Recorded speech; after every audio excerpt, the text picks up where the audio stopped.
Hey guys, Micah here, and I originally had a vlog recorded and ready to go for the week, right before I went to church on Sunday.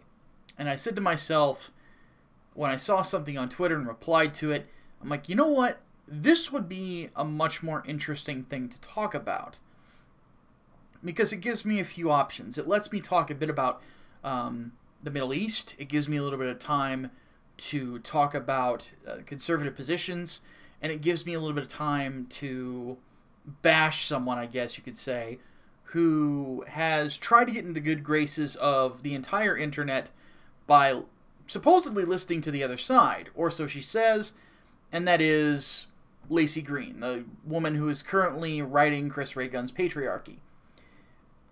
I'm going to try to be as nice as possible. I understand that was a crass statement, but I did a video on Laci Green not too long ago.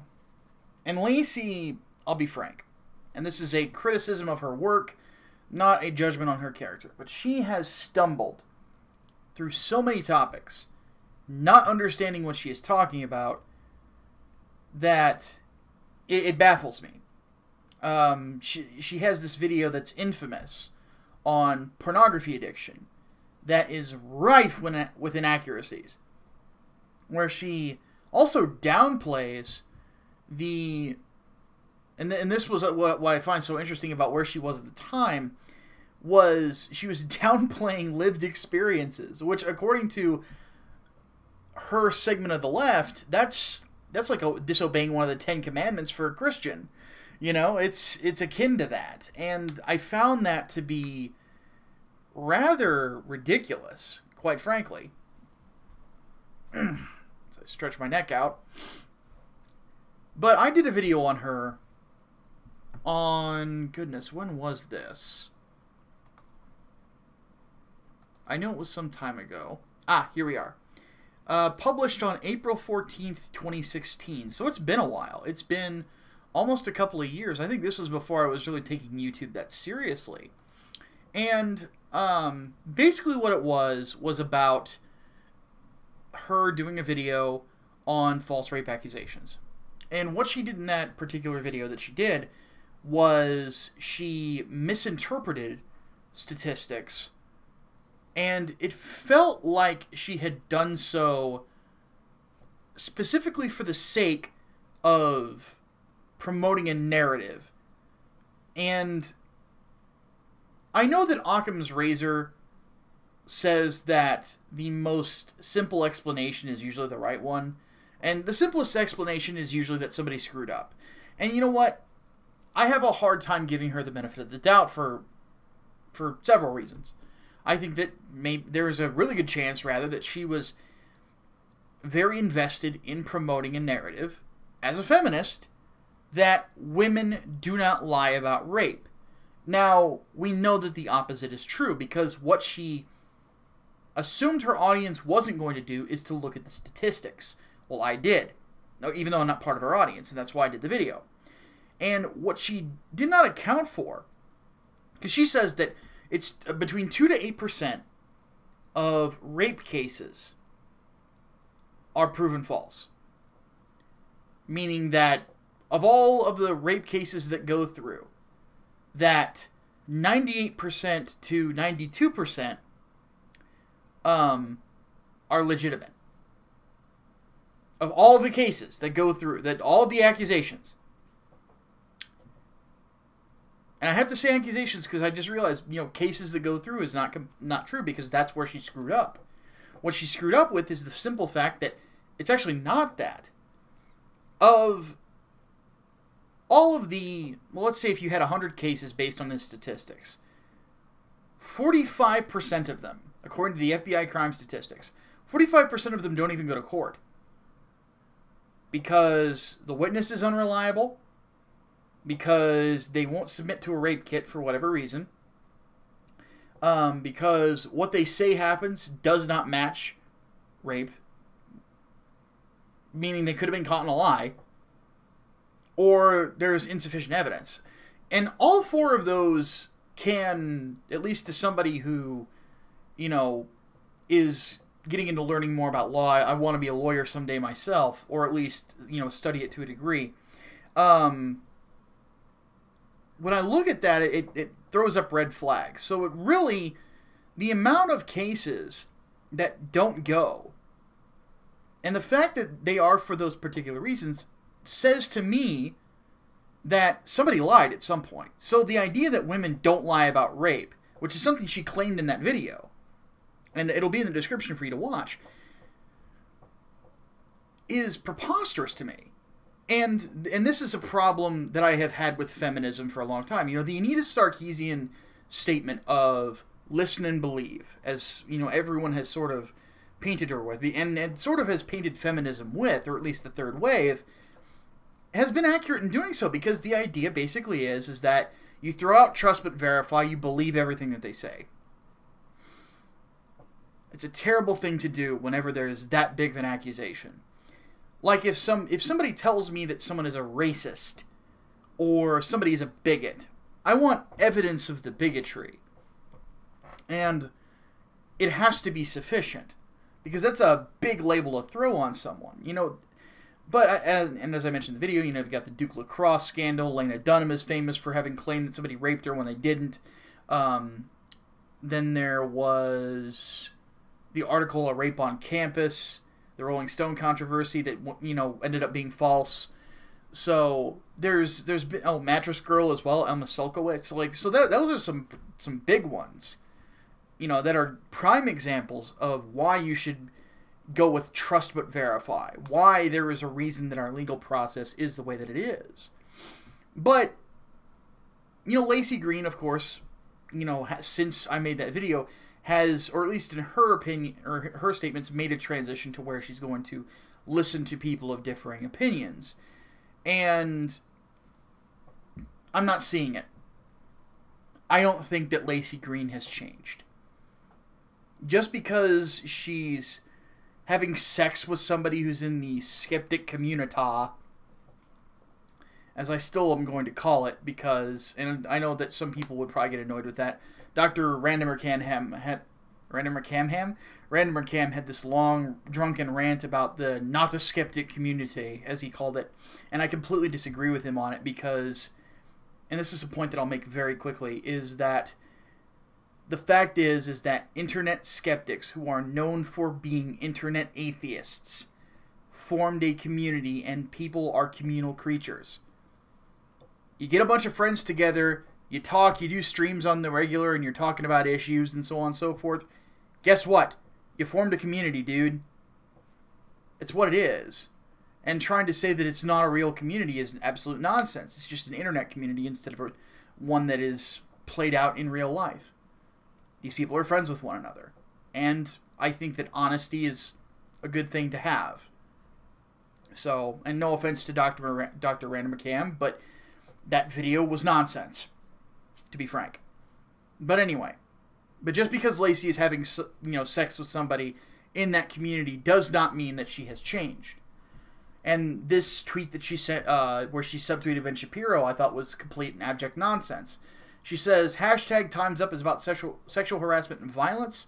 The protests in Iran deserve more attention, but they are about government corruption, different topic.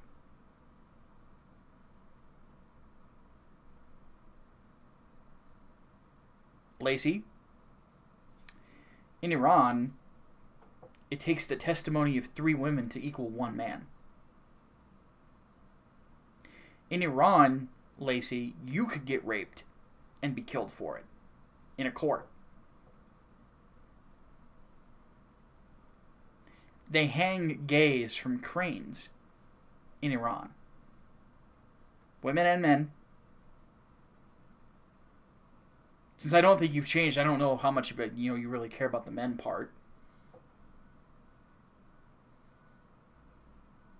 And then, of course, she goes on to say, comments like this show how some conservatives are using Iran as a political token to dismiss women's issues in the U.S. It's gross. I'm getting flashbacks of Ben Affleck and Sam Harris right now. It's gross, it's racist. Or in this case, it's gross, it's sexist. What a childish way to discuss such an issue. I mean, quite frankly, what she's doing, again, is dismissing what's going on in Iran as just government corruption. Laci, there are human rights violations in Iran that have gone ignored by the United Nations for years. Human rights violations. It's a big deal. And what I pointed out is that, of course, this is an idiotic interpretation of the conservative position in regards to Hollywood, in regards to Iran, the whole nine yards. And here's the facts. Hollywood people tend to ignore those things that are going on in the Middle East because brown people, like you've done for years, and many feminists, such as yourself, Laci, have done for years. You have ignored these sorts of things. Feminists took more time to petition that Wonder Woman should be removed as a character ambassador for women because she's thin than have petitioned the United Nations to take action against Iran for human rights violations. Feminists have spent more time at the UN calling men bad and giving the Me Too speech than they have pressing for the rights of women in Iran. And they've done this for years. In fact, let's go back a little further than Me Too. Let's go to Anita Sarkeesian and Zoe Quinn, two very well-known feminists who went to the United Nations and asked for internet censorship. Something that, by the way, ended up happening in Iran when these protests started. And here's the thing. Maybe you do feel for the women in Iran. Maybe as much as I do. In which case, I'm glad that you do. But the fact of the matter is that does not change Hollywood's ignorance in regards to the particular topic. On top of that, what they are doing, and what they always do at these award ceremonies, is they are virtue signaling. That's what this hashtag Time's Up is. So now you're going to talk about the casting couch. Now you're all going to say, oh, down with these guys. Yet 1 year ago, Harvey Weinstein was God. And yet all of you knew this. Gee, kind of seems like the conservative position's a bit more consistent. People who do these things should be punished. See, that's the interesting thing about being a conservative.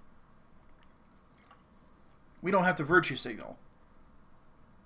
We believe in rule of law. We believe in conservation of society. Part of how you conserve your society, you enforce the law. You encourage people who are wronged to go to the police and tell the truth about what happened to them. So for you to sit there and say that we are tokenizing the Iranians is patently ridiculous. We want liberty for the Iranians, and we've wanted it for a long time. We want liberty for all mankind. Where have you been? And that's the question we're always asking. Because it's obvious where we've been. It's obvious what our stances have been for the longest time. It is patently obvious what our stances have been.